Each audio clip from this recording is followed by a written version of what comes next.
El mal no siempre llega con pasos ruidosos. A veces se desliza en silencio, disfrazado de lo que más anhelamos.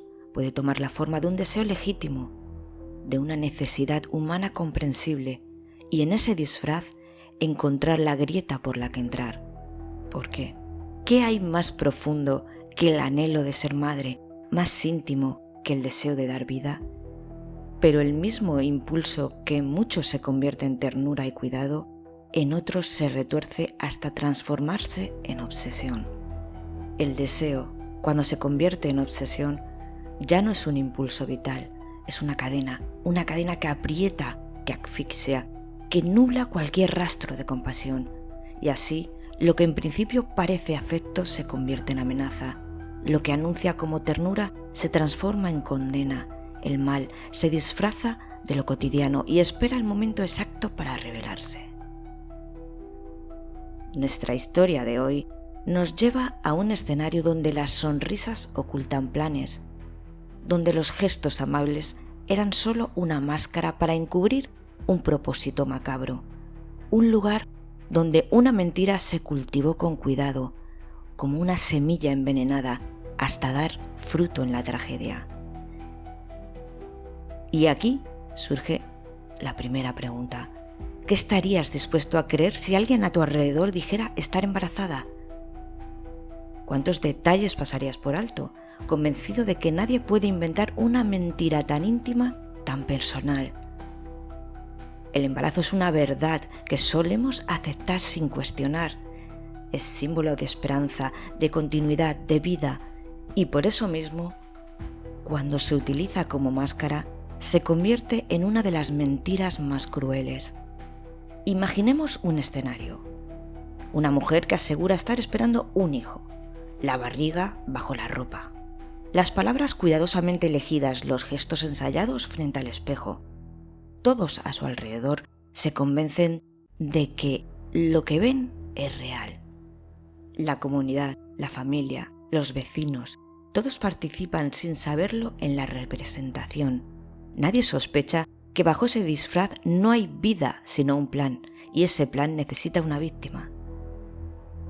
La frontera entre el deseo y la obsesión es tan delgada que a menudo se cruza sin darse cuenta.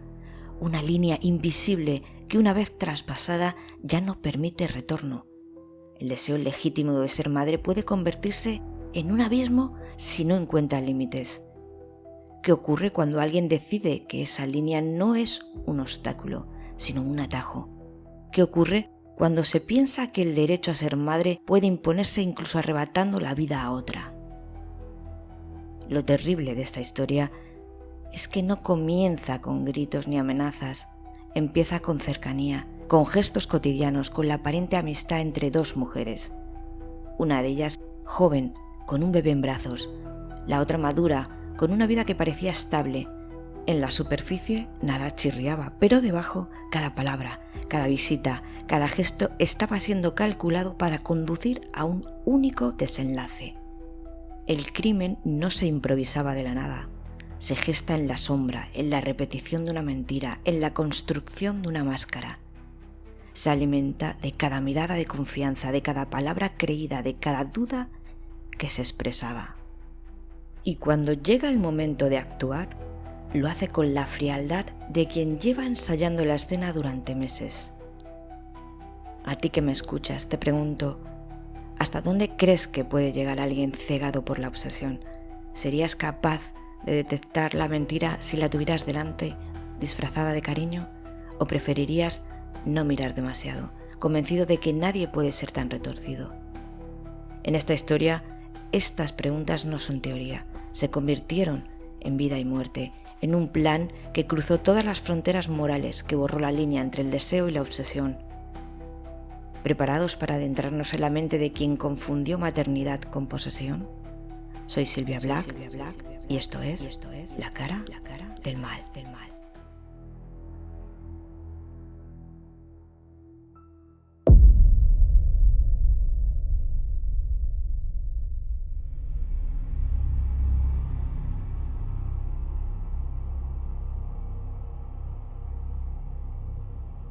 Nuestra protagonista de hoy es Isabel Marcos Maceiras, nacida en Monfero, A Coruña, en 1978, en una tierra de inviernos fríos, veranos lentos y paisajes que parecen resistir el paso del tiempo. Su infancia transcurrió entre aldeas pequeñas donde las campanas marcan el ritmo del día. Su familia no era especialmente rica ni particularmente pobre. La madre era una mujer de carácter, práctica y de ideas fijas. El padre, José Carlos, se ganaba la vida como albañil, acostumbrado a construir con las manos y medir el tiempo en horas de trabajo. Isabel creció como hija única, sin la competencia ni el refugio que era tener hermanos. Aprendió pronto que para conseguir lo que quería tenía que convencer, insistir o manipular dependiendo de la situación. Los vecinos la recuerdan como una niña reservada, a veces algo esquiva, pero con una chispa especial para ganarse la confianza de los adultos. No destacaba en la escuela por sus notas, pero sí por su capacidad de adaptarse y caer bien en los primeros encuentros. Esa habilidad para presentarse bajo la mejor luz sería años después una herramienta tan útil como peligrosa. En su adolescencia, Isabel comenzó a mostrar un rasgo que quienes la conocían no olvidaron: una profunda necesidad de atención y reconocimiento. No se trataba de buscar el centro de todas las conversaciones, sino de asegurarse de que su vida pareciera más interesante, más intensa de ser comentada. Empezó a construir pequeñas historias adornadas, a veces inofensivas, otras con una precisión que las hacía difícil de cuestionar. Con el tiempo se casó con Ángel González, un hombre con quien mantendría una relación intermitente, llena de altibajos. Aquella unión no trajo hijos, y la ausencia comenzó a pesarle más de lo que admitía. La maternidad dejó de ser un proyecto para convertirse en una obsesión íntima. A su alrededor, otras mujeres tenían hijos, y esa comparación constante se convirtió en un espejo incómodo que Isabel parecía querer romper a cualquier precio. Hubo intentos fallidos, esperanzas truncadas y con cada uno de ellos un pozo de frustración que se iba sedimentando. El tiempo pasaba, las oportunidades parecían escaparse y en lugar de resignarse, Isabel fue alimentando una idea fija. Si no podía ser madre por las vías naturales, encontraría otra forma. El cómo quedaba en suspenso, pero el qué estaba decidido. En esos años se trasladó por temporadas a Fene, donde empezaría a tejer relaciones con distintas personas del entorno. Entre ellas se encontraba Vanessa, una joven que sin saberlo se convertiría en el centro de un plan del que no habría salida. Vanessa, con 22 años y un bebé recién nacido, era todo lo que Isabel deseaba, y lo que para cualquier persona sería una línea infranqueable, para Isabel comenzó a parecer un atajo posible. Ese fue el punto de ruptura, la línea invisible donde la obsesión empezó a mezclarse con la oportunidad y donde el deseo dejó de esperar para empezar a planear.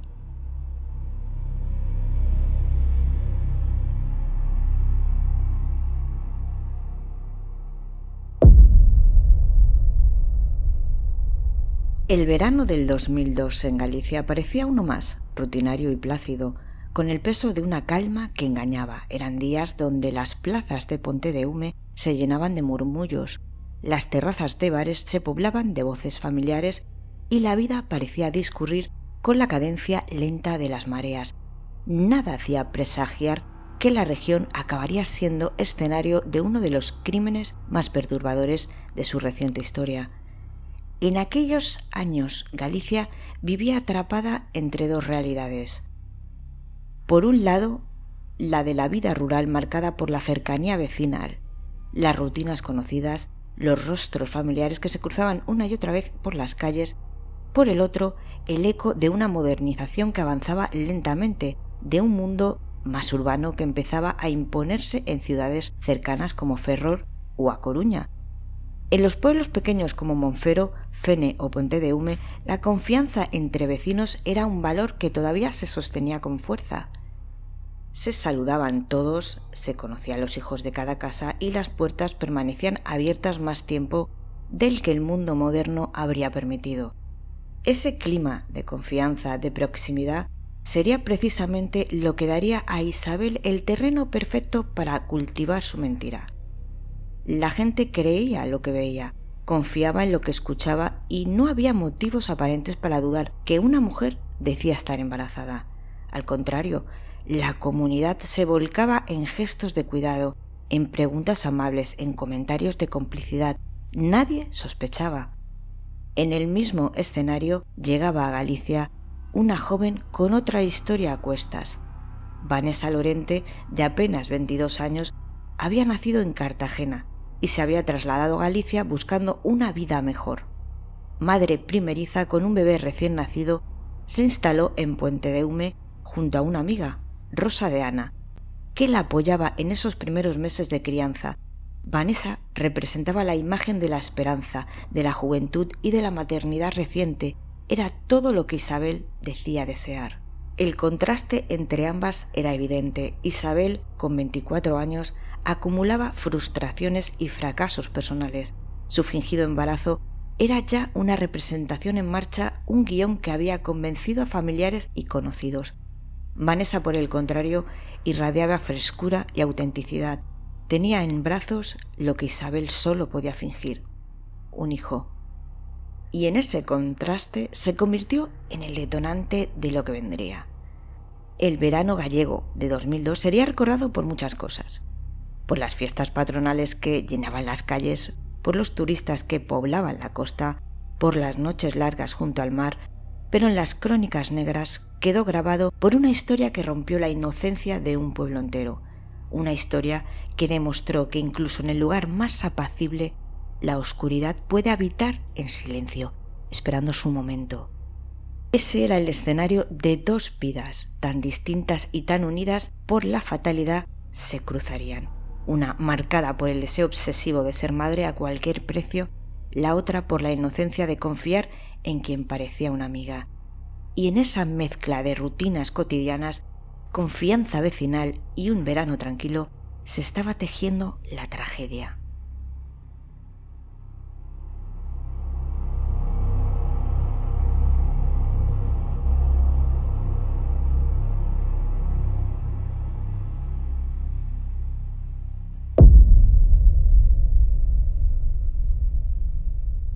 El día del crimen fue el 13 de agosto de 2002.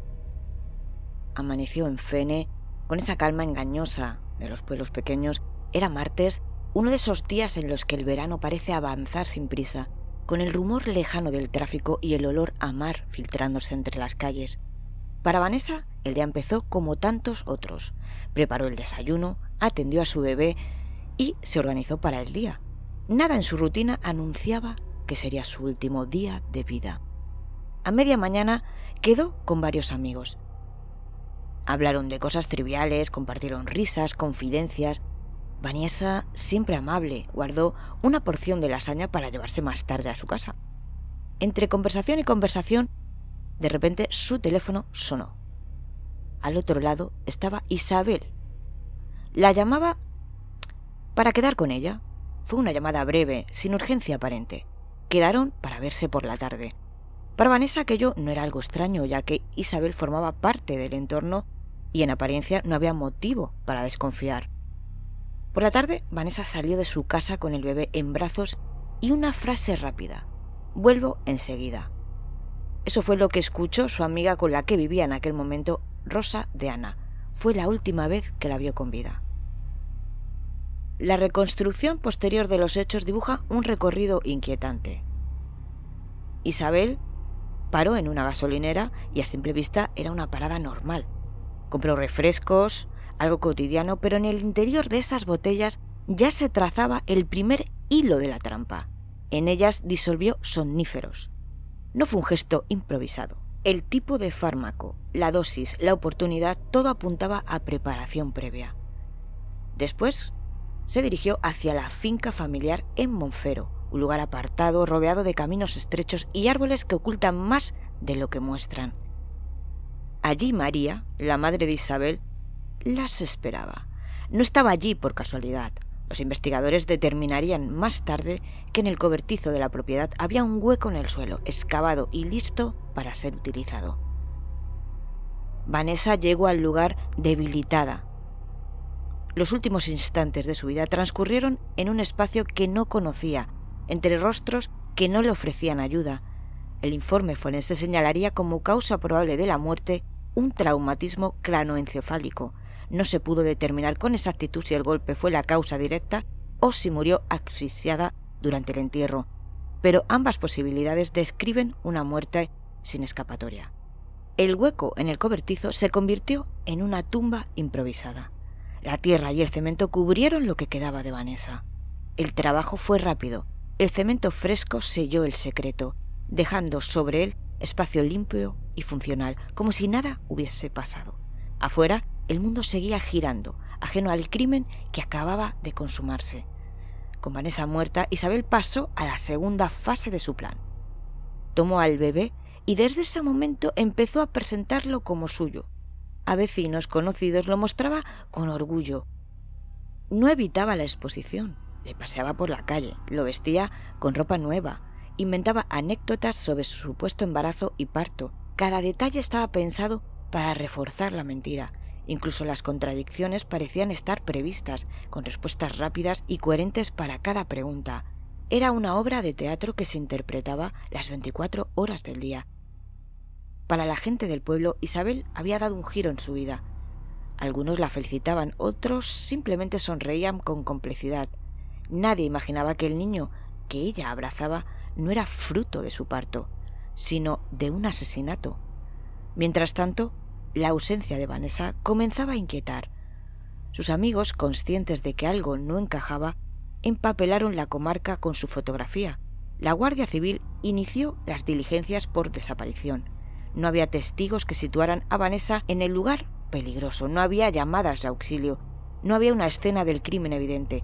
Lo único cierto era que había salido de su casa con su bebé y no había vuelto. En esos primeros días, Isabel mantuvo la calma.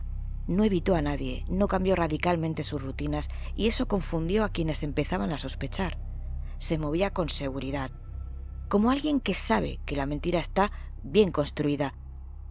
Esa frialdad sería, con el tiempo, una de las piezas claves para entender su perfil psicológico. Pero la calma de Isabel tenía una fecha de caducidad. La verdad empezaba a abrirse paso, y pronto cada pequeño error, cada descuido, se convertiría en un hilo del que la investigación tiraría hasta desenredar por completo el plan.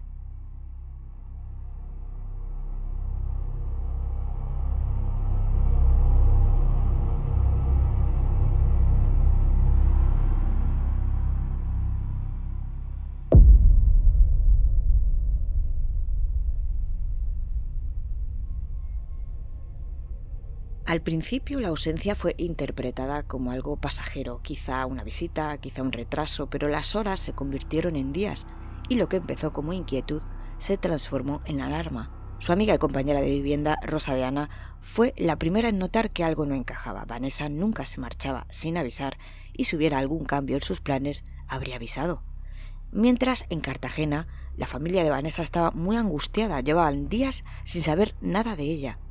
La denuncia llegó y con ella comenzó la investigación, marcada desde el primer momento por la urgencia y la presión del tiempo. Una joven madre y un bebé de pocos meses no podían desaparecer sin dejar rastro. La Guardia Civil activó un dispositivo que se extendió por la comarca, en especial en Pontedeume, Monfero y Fene, siguiendo todos los movimientos posibles de Vanessa e Isabel. Las primeras pistas fueron confusas, pero pronto surgió un testimonio crucial. El empleado de la gasolinera recordó haber visto aquel día a Isabel acompañada de Vanessa y el bebé.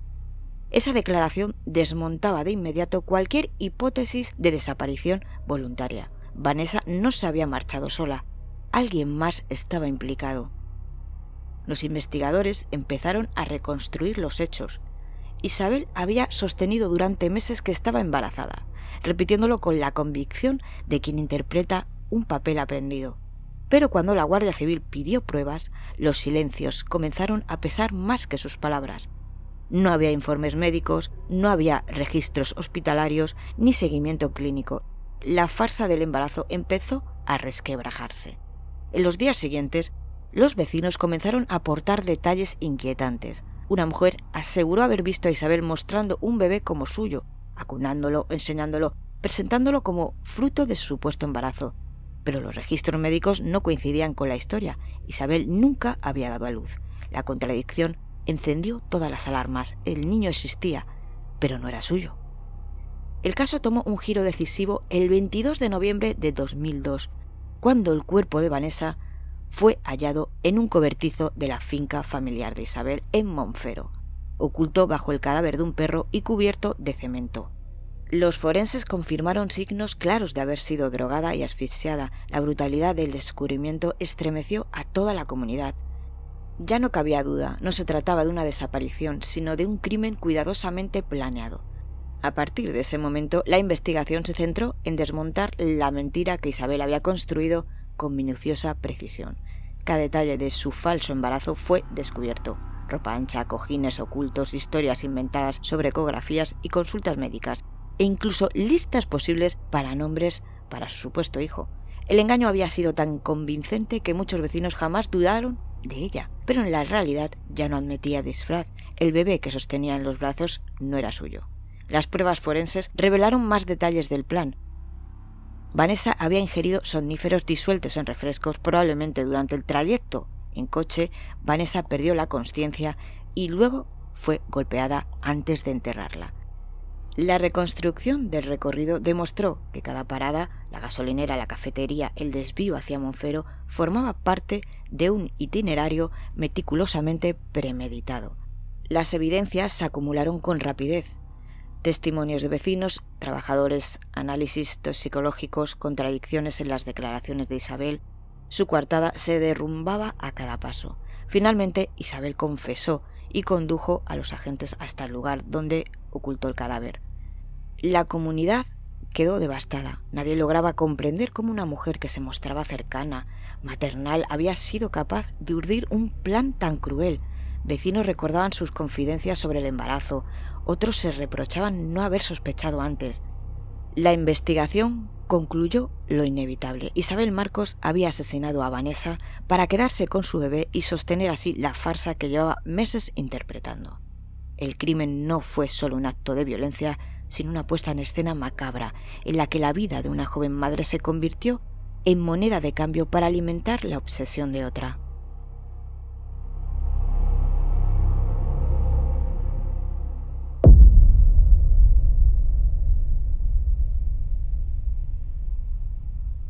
El juicio comenzó en noviembre de 2004, más de 2 años después del crimen.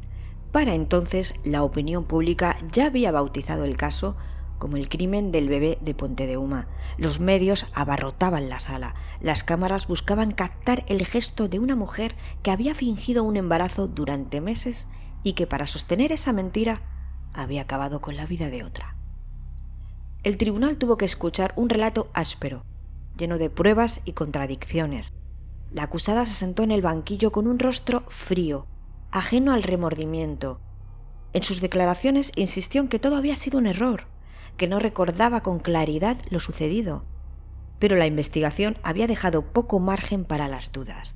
Testigos, registros, pruebas forenses y su propia confesión conformaban un mosaico sólido e irrefutable. La fiscalía fue contundente. Describió el crimen como un acto planificado, ejecutado con premeditación y alevosía. No se trataba de un arrebato, sino de un proyecto sostenido en el tiempo, con el único objetivo de apropiarse de un bebé que no era suyo. Engañó, drogó y asfixió a Vanessa para quedarse con su hijo, afirmó el fiscal de una de las intervenciones más duras. Durante las sesiones desfiló un coro de testigos, vecinos que recordaban el falso embarazo, empleados que la vieron con Vanessa y el bebé en la gasolinera, amigos que escucharon sus mentiras sobre ecografías inexistentes. El dueño del bar Paneda, Julio Santos, repitió ante los jueces lo que había contado en la instrucción, que vio a ambas mujeres juntas el día de la desaparición. Cada testimonio reforzaba la idea de que nada había sido improvisado. Los forenses, por su parte, describieron con precisión la causa de la muerte. una combinación de somníferos y asfixia. Explicaron cómo la víctima presentaba restos de fármacos en su organismo y cómo el proceso de ocultamiento había sido realizado con herramientas y materiales encontrados en la finca familiar de Isabel. El detalle del perro enterrado antes que Vanessa, como si se tratara de un ensayo previo, sobrecogió la sala. El juicio no solo juzgaba a Isabel, también se sentó en el banquillo a su marido, a su madre y a su padre, acusados de encubrimiento y de colaborar en la suplantación del parto y la inscripción regular del bebé en el registro civil, la imagen de toda una familia implicada en una farsa de esa magnitud estremeció a los presentes. Finalmente, el 5 de diciembre de 2004, el tribunal dictó sentencia: 20 años de prisión por asesinato y otros 5 por detención ilegal del bebé. Su marido fue condenado a penas menores por complicidad en la inscripción fraudulenta y sus padres a sanciones relacionadas con el encubrimiento. Isabel, sin embargo, cargó con el peso mayor. Su obsesión por ser madre a toda costa la había llevado a la cárcel durante gran parte de su vida adulta. El veredicto fue recibido con alivio en Puente de Uma y en Cartagena, donde la familia de Vanessa seguía esperando justicia. En la sala, el silencio pesó más que cualquier palabra. La condenada, fiel a su estilo, no mostró lágrimas ni arrepentimiento.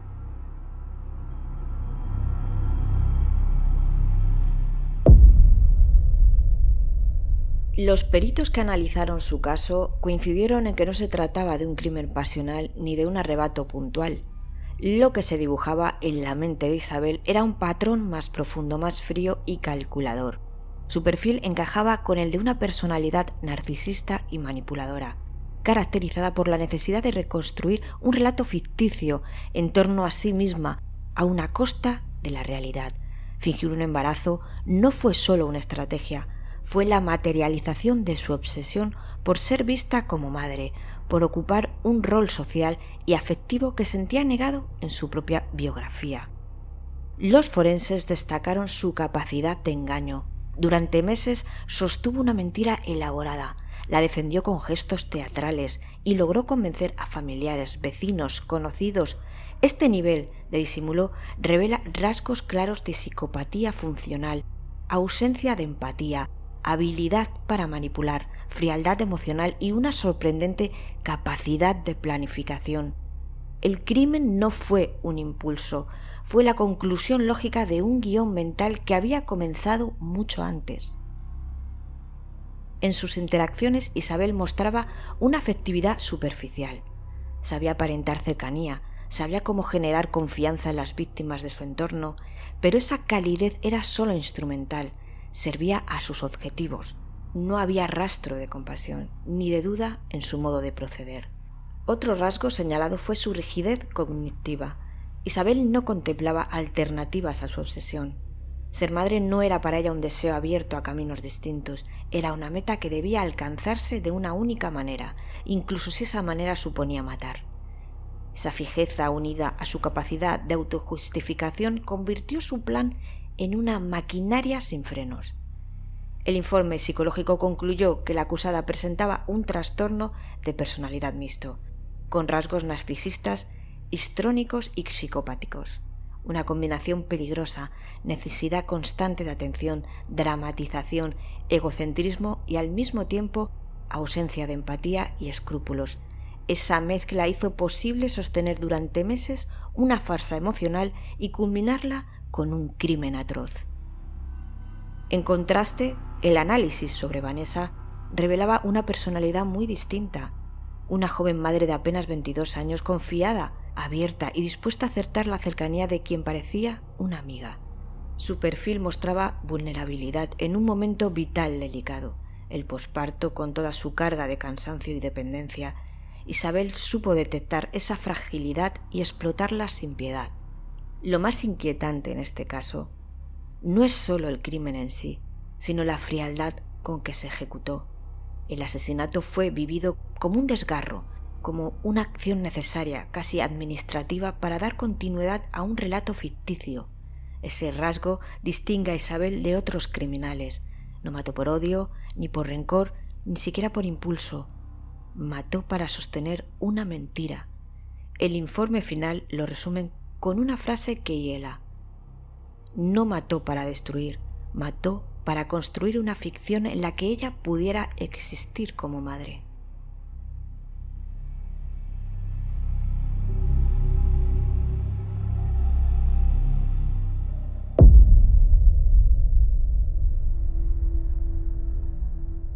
Tras la sentencia de 2004, Isabel Marcos ingresó en la prisión de Terceiro, a Coruña, donde hoy cumple su condena de 25 años de cárcel. Allí ha pasado las 2 últimas décadas, viendo cómo el tiempo borra rostros y nombres del presente, pero no en un eco de un crimen que sigue vivo en la memoria colectiva. Lo que comenzó como una mentira sobre un embarazo acabó con la privatización definitiva de su libertad. Las crónicas penitenciarias hablan de una reclusa discreta, sin incidentes destacados, pero también sin muestras de arrepentimiento real. En sus comparecencias posteriores nunca ofreció una autocrítica profunda, nunca explicó con claridad las razones de lo que hizo.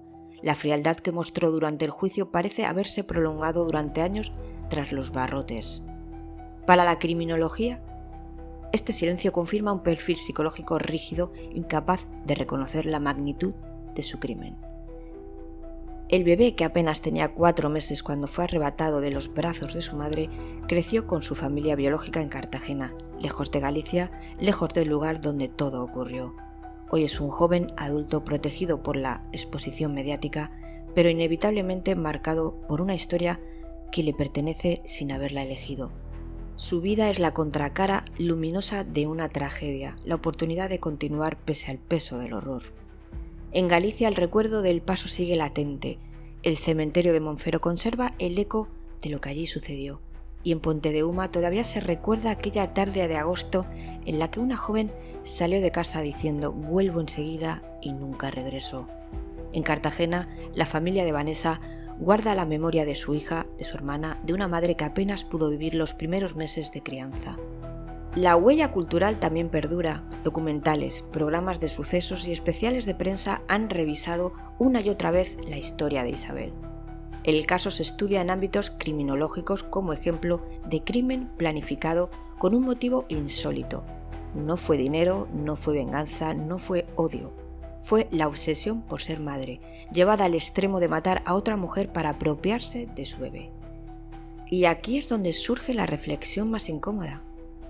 ¿Qué hace que alguien convierta su deseo en una condena para los demás? ¿Qué grado de autoengaño y de frialdad se necesita para sostener durante meses una mentira y culminarla con un asesinato? ¿Dónde se traza la línea entre la necesidad y la obsesión? Lo más aterrador de esta historia, aparte del asesinato, Isabel no mató para destruir, sino para construir una ficción en la que pudiera presentarse como madre. Su crimen no fue una tragedia para la víctima y su familia, sino también un espejo oscuro de hasta dónde puede llevarnos la incapacidad de aceptar la realidad.